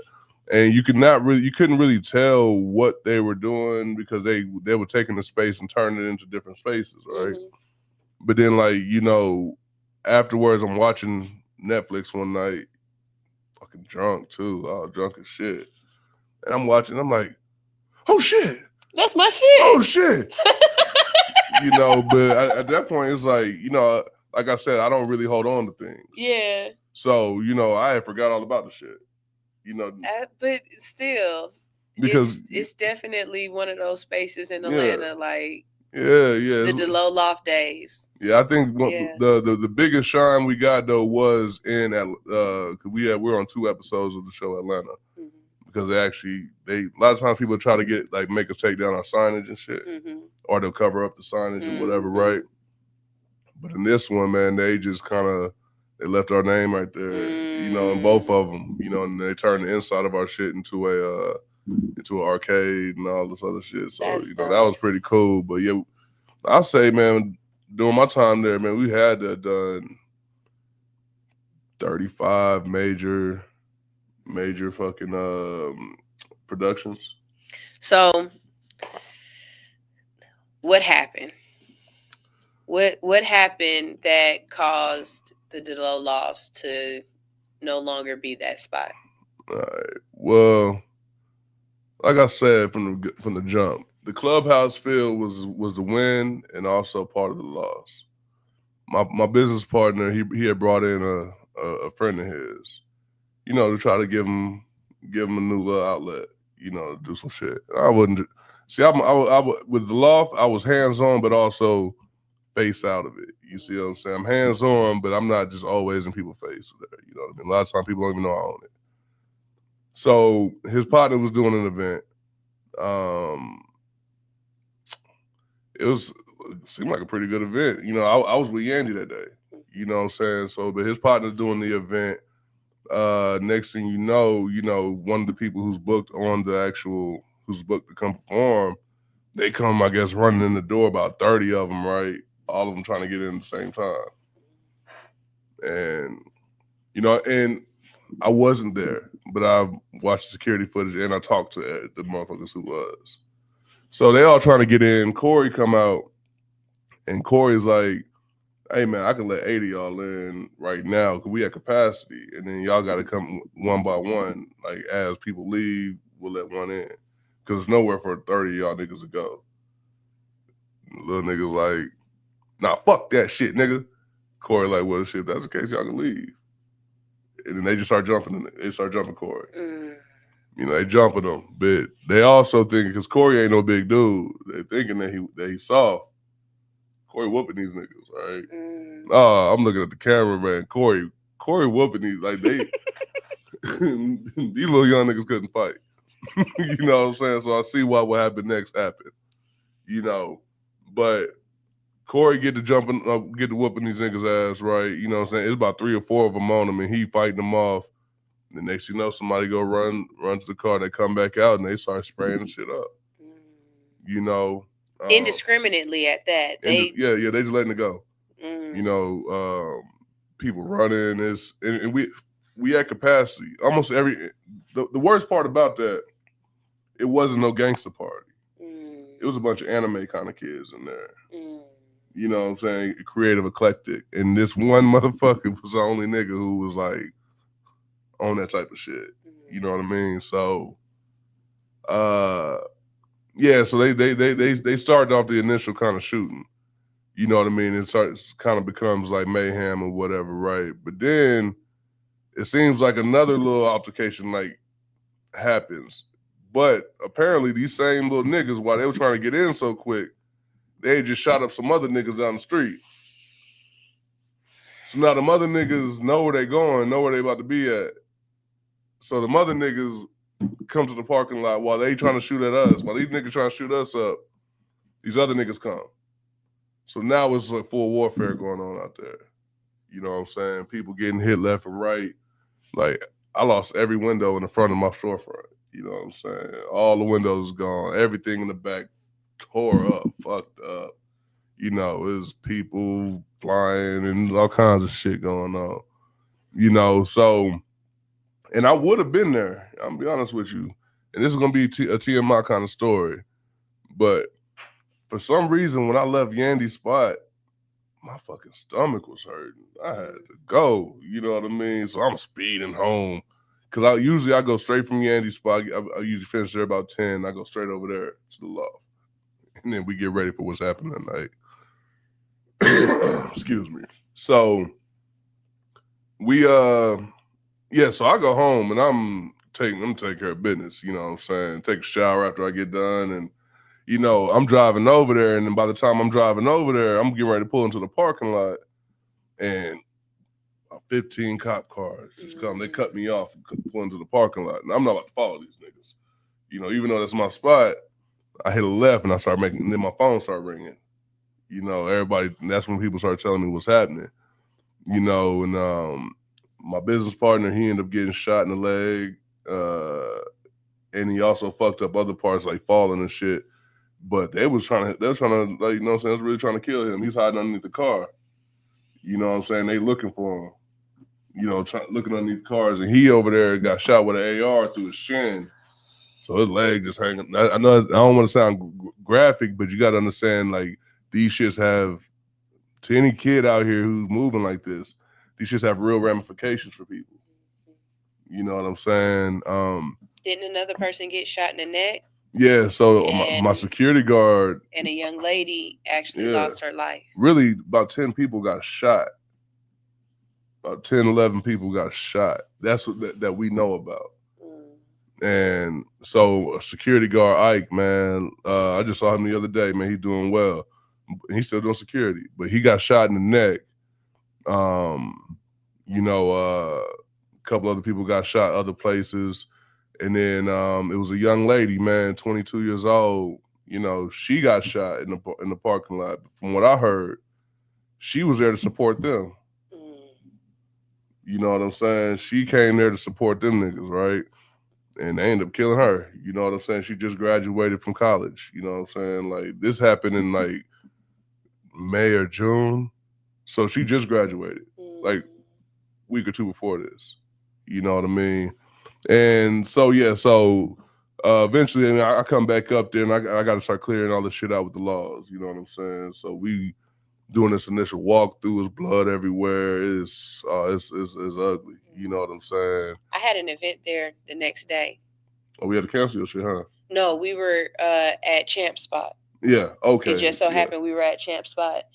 When we came into the parking lot, it looked like, when you say it was warfare, it looked like a crime. Like, we knew something bad went down the night before. You could feel like, it was like, damn, East Point ain't even clean this shit up. Like, they left it all. They just took the little markers that said, you know, shot 1, shot 2, but they left all the shells out there. It was 200 and something rounds in the parking lot. Like, these little niggas was wilding. You know, and they shot this bitch up. I ain't gonna lie. But the thing is, they never made it inside the actual building. You know, so afterwards, man, you know, we started having to deal with different, like, people trying to sue us and all this other shit. So, you know, that, you know, and then it's just me now. Because my business partner, he's fucking in the hospital. He's six surgeries in now. You know what I'm saying? Like, and it was crazy. Again, 6 degrees of separation. Me and Alex are sitting here talking, and she's like, "Oh my God, my friend got shot." She's talking about, dude, they got shot in the neck. I get a text message, and they're like, "Hey, did you hear about Corey?" And I'm like, "What?" And we're figuring out this is the same fucking event. You know what I'm saying? And again, like, it starts going through your head. Damn, I'm there all the time. That could have been an event that I was at, you know, and it just. And, you know, I believe in, like, divine energy, you know, but at that time, that's why I said the clubhouse kind of feel is good and bad, because when you so open with everybody. Now I was never really as open, but I was tolerant of it. Mm-hmm. You know what I'm saying? Like the people who was with us, I let them, they can fuck with us. Yeah. But for the most part, Corey's a very open and loving dude. You know what I'm saying? He ain't no bitch, but he's open and loving. Like, come on in. I'm not really that. I'm the you ain't getting in here with them shoes on. I'm that kind of nigga, right? Right. So Corey, that's why it hurt so bad that happened to him. Especially with the fact of like it being one of his partners from California who threw the event. And then, I ain't gonna speak on that partner too much, but that partner ran when the shit hit. You know what I'm saying? So, we had to start dealing with lawsuits. We had to start dealing with all different types of shit, especially from the woman's family, the woman who died. But they couldn't really, so I had to start paying for lawyers, and I do it all by myself now, without no real help from anybody because, everybody incapacitated. You know what I'm saying? So, long story short, man, we got it back open, but it cost me about $30,000, to get it back open, because the city came through and they shut this bitch down immediately. Oh my, they condemned the shit.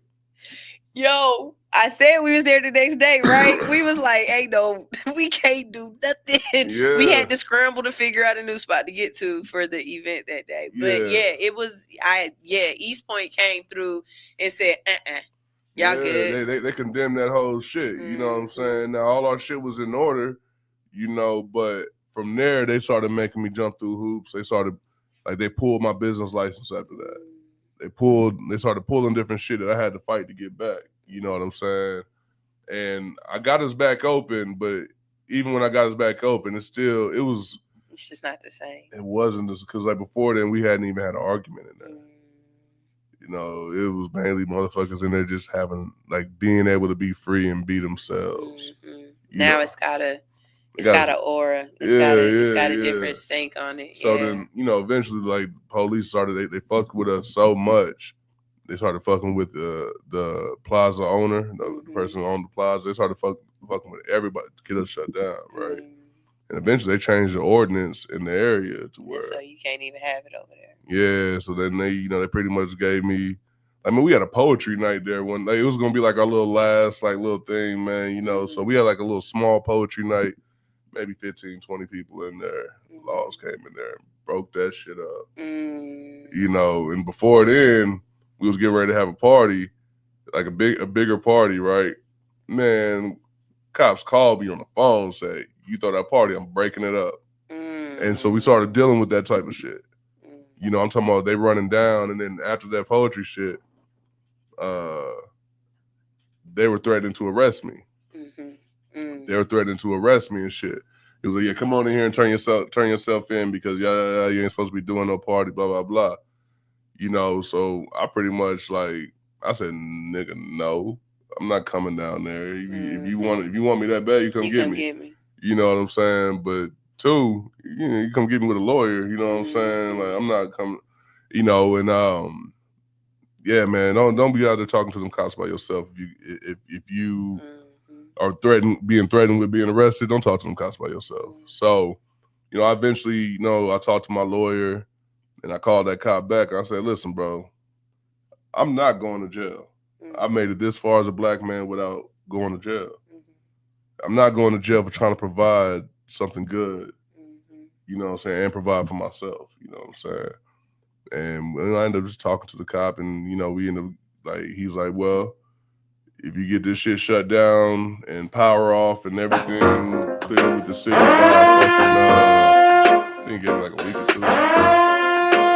You are now tuned in to Hits 92.3, where we take great pride in. That's essentially how the end of the law happened. You know what I'm saying? So do you see yourself getting another event space or trying it again, or is that? Yeah. I was actually getting ready to buy the Star Theater in the West End, but then I thought about it. I ain't trying. That's too much action over there. But they gentrifying the heck. They just bought the West End Mall. Yeah, and a lot of people don't know that I've thrown an event in the Star Theater too. Yeah. They've got like a little, like we were skating in there, like a skating rink. Yeah. You could do some shit with that. So man, and it's upstairs, downstairs. Yeah, and there's multiple rooms in there. I know somebody who used to live in there. Yeah, I bet. Shit. We probably talking about the same person. And one of the reasons why I didn't get it is because when I went to go view it, I could tell somebody was living in it. Oh yeah, she was living in that back room upstairs. I was like, man, I ain't trying to do nobody in like that. The Star Lounge used to have like it was an after hour spot. Yeah. Yeah. You ain't gotta say no more. Yeah, but I was looking at that, but for me, it's one of two things. For a while though, I did have like a little bit of like just reservation. One, because of all the money it took to get it back open.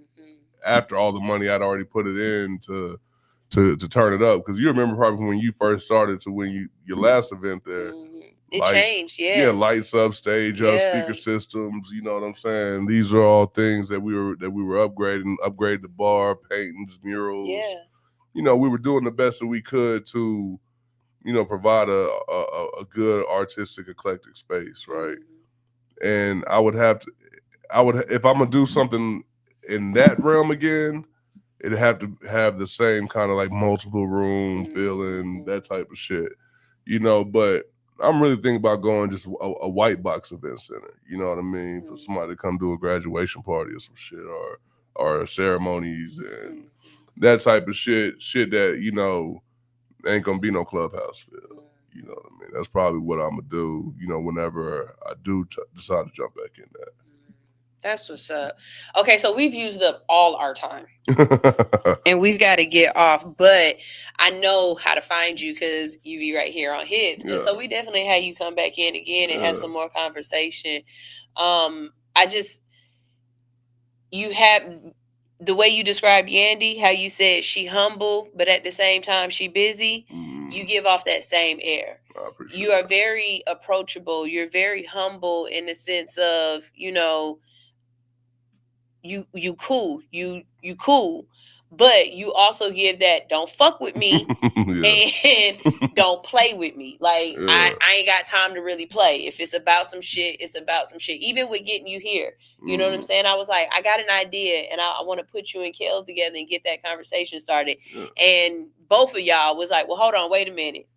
Let me see what's going on first. But I like that because you take it seriously. You know what I mean? And every time you come in here, you're not just playing some pre-recorded mix. You're not just, half-assing it. You're coming in here and, even when, because we didn't even get a chance to talk about the artists that you knew that have passed away, that you worked with. You know what I'm saying? Even when certain artists have passed away, your tributes to them, you see me poking my head out like, hey, bruh, how you mix that with that?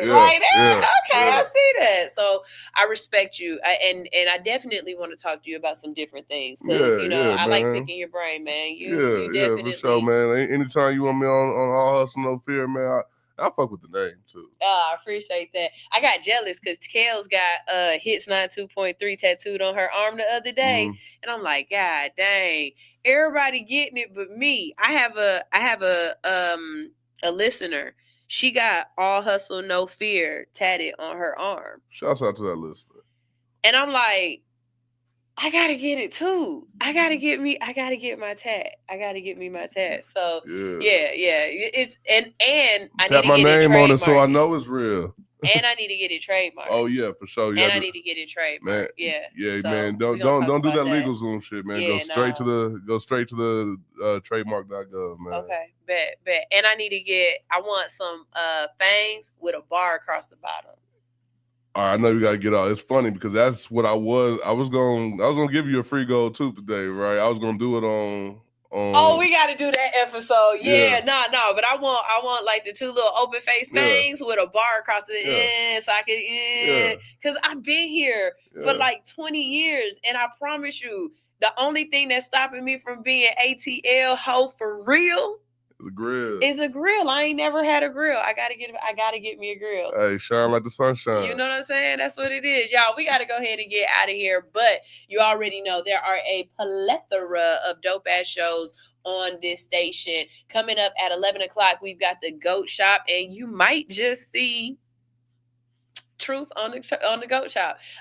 Also, today Kales has a show at 12 o'clock, so you will see her on the Lick show right here, because today is the 27th, right? I believe so. Yeah. Kales don't be telling me. Yeah, I just be finding out. So y'all make sure y'all stay tuned for that. Later on in the day, you be radio ready. We've got Unbox Top 10 at 4. Shouts out Bliss. Yeah, at 5 o'clock, we've got Gold Tooth Truth. So you make sure you check out this station, download the app, watch, tune in. As a matter of fact, Truth, we got to figure out a way to get you on this. Like, is this table too low? What, the DJ on this table? Yeah. Because if we get you on, instead on that side, we get you on this side, and then we got all the cameras set up, and we can do some shit, right? Because you're still right here with the plug. Yeah, I think more for me is more. We can talk about it. We can talk about yeah. You know, my brain working. My brain is working. It's working. Yeah. This is all Hustle No Fear. We about to play some music to get out of here. What you playing, DJ? Bobby? Robbie? Okay. We got, you gonna like this. This is Robbie with Weekend Lover. Y'all know we like this song. HBI? Yep. I like Robbie. Yeah. He performed. Yeah, I like Robbie. He performed. He hard. Yeah. Can you please add where to send the video in the chat? Yeah, I got you. I hit you up, General. All right, play that.